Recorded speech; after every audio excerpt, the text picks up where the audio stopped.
Sunil sir, मैं आपके पास आता हूं। मैं कुछ चीजें पुराना इतिहास देख रहा था, टटोलने पर यह निकलता है कि ये 8वीं ऐसी मौत है जो वीवीआईपी की। और अभी जो डीजीसीए की बात की, हम देखते कोई हो जाते हैं हादसे, घटनाएं हो जाती हैं, रिपोर्ट्स लचर होती हैं, आती नहीं है, पूरी पूरी रिपोर्ट्स नहीं पहुंचती हैं।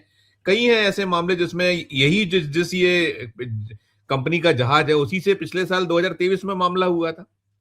उसकी फाइनल रिपोर्ट आज तक नहीं आई है, 2 साल हो गए हैं लगभग लगभग, नहीं आ पाई। और मैं जब ये देख रहा तो आप ध्यान करिए, अगर हम पुराने उसमें जाए, बहुत बड़े हादसों में संजय गांधी जी से जुड़ा हादसा रहा। माधवराव सिंधिया रहे, हमारे मध्य प्रदेश के थे जब वो केंद्रीय मंत्री थे, मंत्री। इसके अलावा बालयोगी जी, जीएमसी बालयोगी, लोकसभा के अध्यक्ष वाला मामला हुआ, वाईएस राजशेखर हुआ, दुरानजी खंडू हुए, विजय रूपाणी जी वाला भी पिछले साल का है, वो बोइंग था। और ये अजीत दादा पवार। उसके पहले जो मैं देख रहा था, 1973 का एक हादसा था जिसमें देवकी गोपीनाथ राज्यसभा के जो सदस्य थे, पहला मामला उसका माना जाता है। और हरियाणा के उद्योगपति ओपी जिंदल। तो ऐसे मिला के 8 मामले में निकाल पाया था। हो सकता है और भी कुछ ध्यान हो तो आप उसको करिएगा। ये जो वीवीआईपी की सुरक्षा से जुड़े नियम कायदे वहां भी नहीं अपना, बाकी तो आम आदमी तो कुछ है ही नहीं।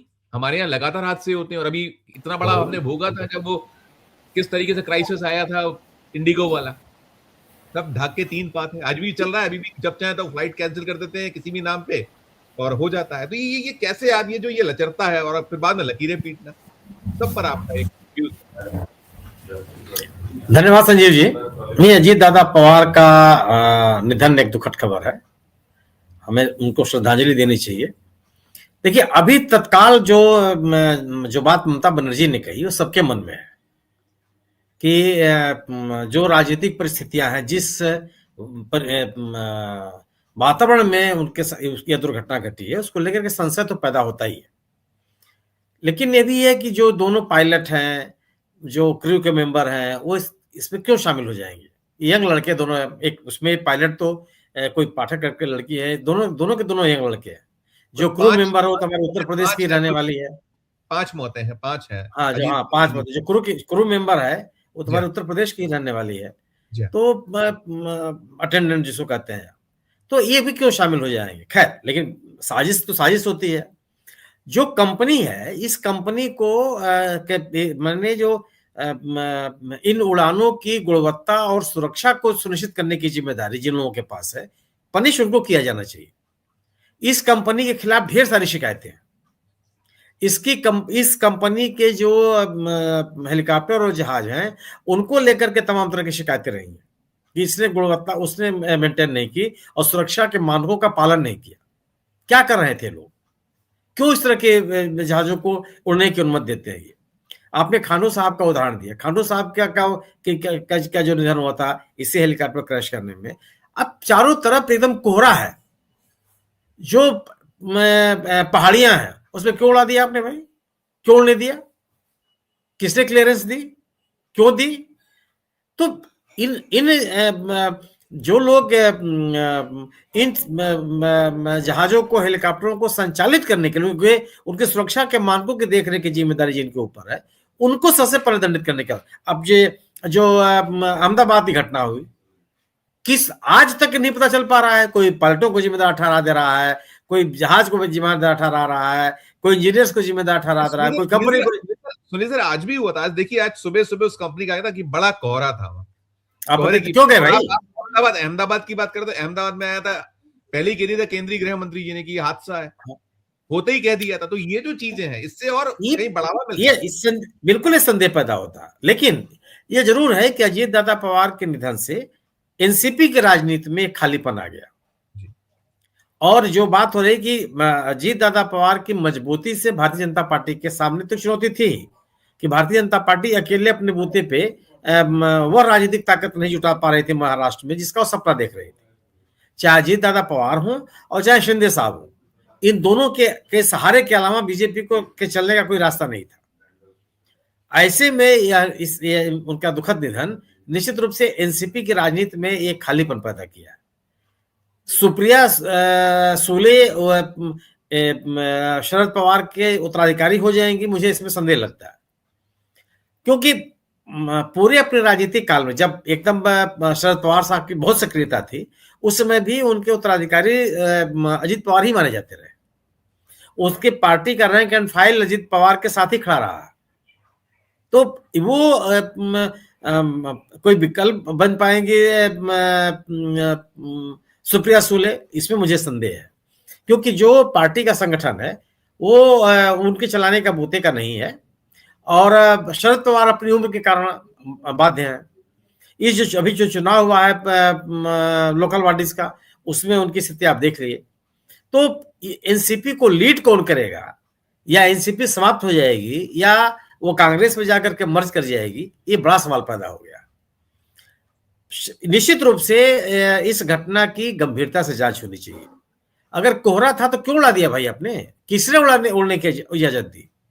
और जो हेलीकॉप्टर था उसने सुरक्षा के मानक पूरे कर रहे थे कि नहीं कर रहे थे, इसके बारे में क्यों नहीं सोचा गया? ये बड़े सवाल है। ये हवाई जहाज था, ये छोटा हवाई जहाज था, ये जो आज तो छोटा हवाई जहाज था, तो छोटा हवाई जहाज मतलब उसके सुरक्षा को लेकर के तरह तरह के सवाल पैदा हो रहे हैं। उसको आपने लैंडिंग की अनुमति क्यों दे रहे थे? यदि ऐसा क्यों दे दी, क्यों दी आप?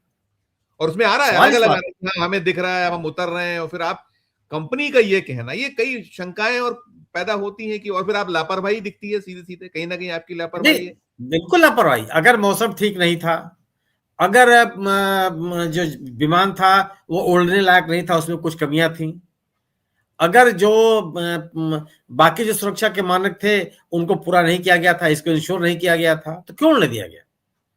कुछ माने एक व्यक्ति का भी मरना दुखद है, वो तो आप किसी राज्य के उप मुख्यमंत्री की जान चली गई, एकदम जब भी प्रतिभा संपन्न जो पायलट्स हैं उनकी जान चली गई, जिनके पास पूरा भविष्य था। तो ये बड़े सवाल हैं, और अभी तत्काल को साजिश का देना मुझे लगता है कि जल्दबाजी है, लेकिन संदेह तो होता ही है।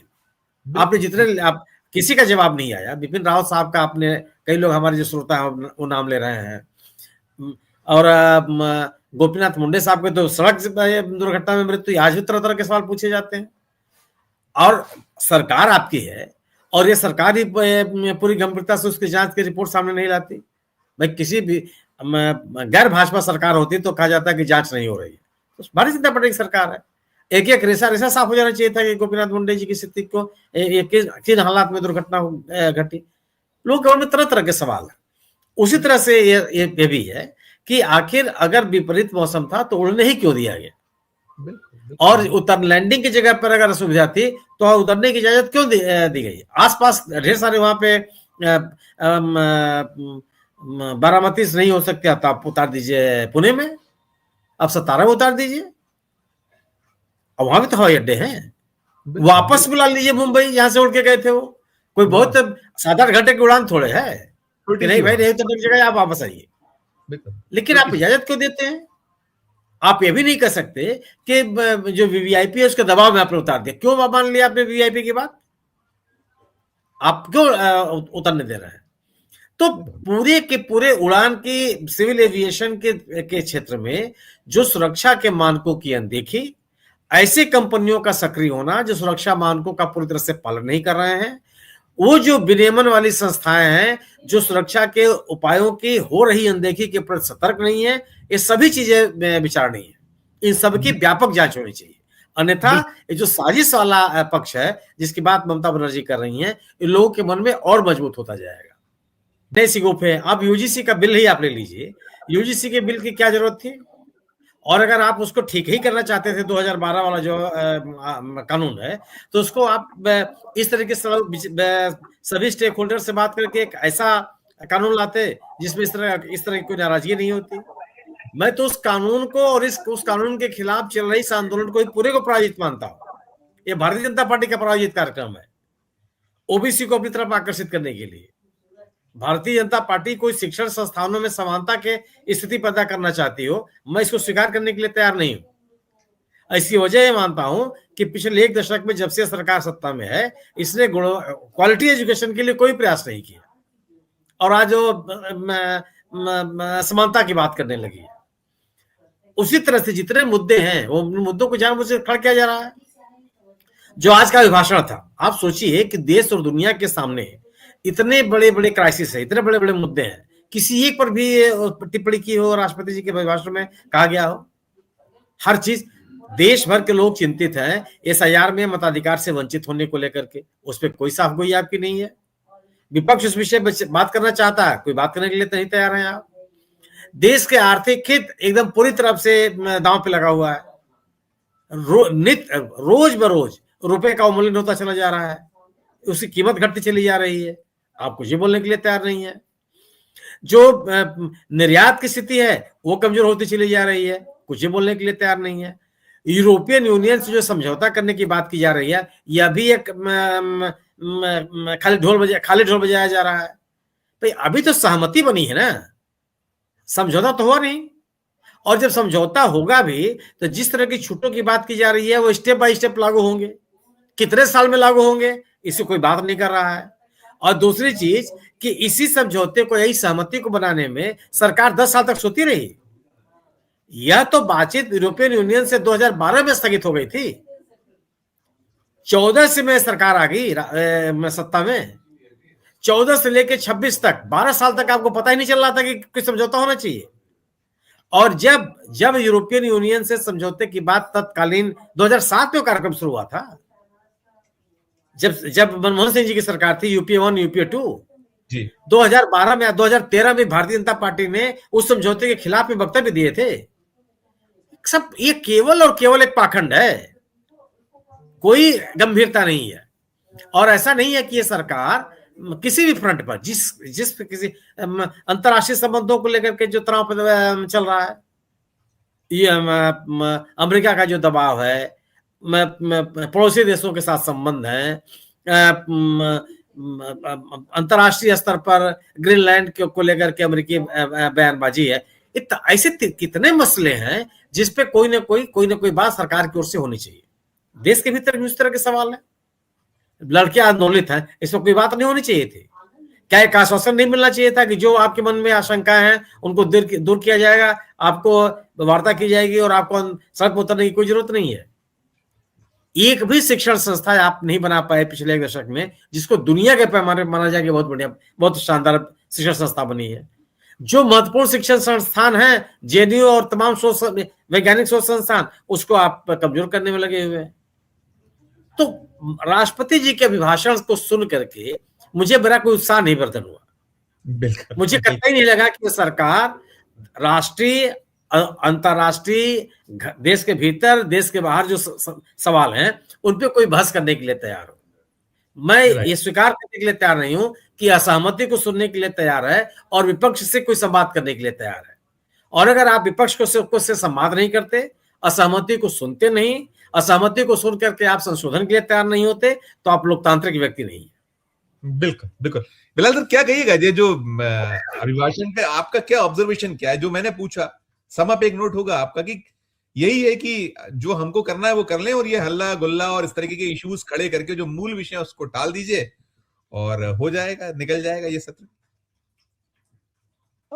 बिल्कुल ठीक फरमा रहे हैं संजीव जी आप, और सुनील शुक्ला जी ने भी बिल्कुल सही दिशा में बातों को रखा है।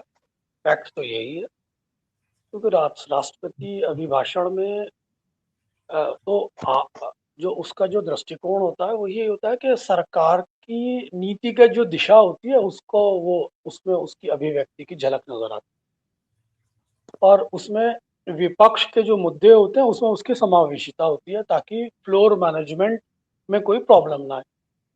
सरकार और विपक्ष में तो कोई संवाद ही नहीं है पिछले 10 सालों से।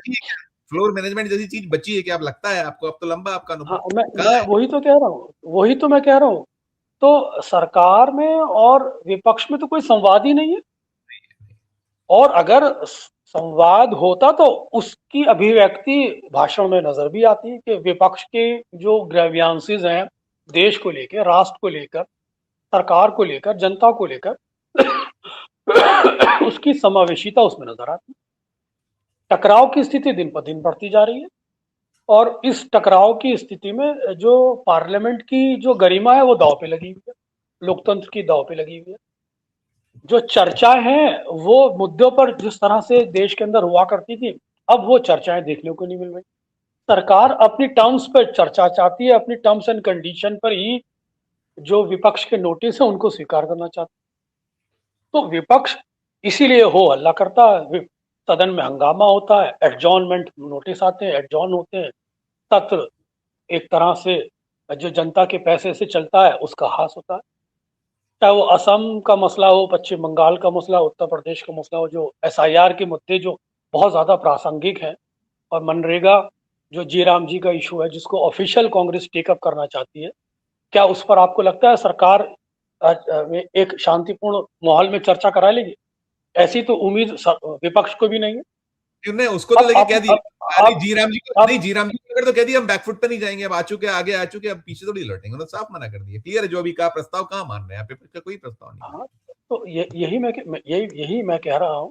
अब रहा यूजीसी के इश्यूज, तो यूजीसी के इशू तो बेसिकली पॉलिटिकल नैरेटिव के लिए एस्टेब्लिश किए गए। एक तरफ वो सनातन की राजनीति भी करना चाहती है, दूसरी तरफ यूजीसी के अंदर जो इक्विटी वाला एक ओबीसी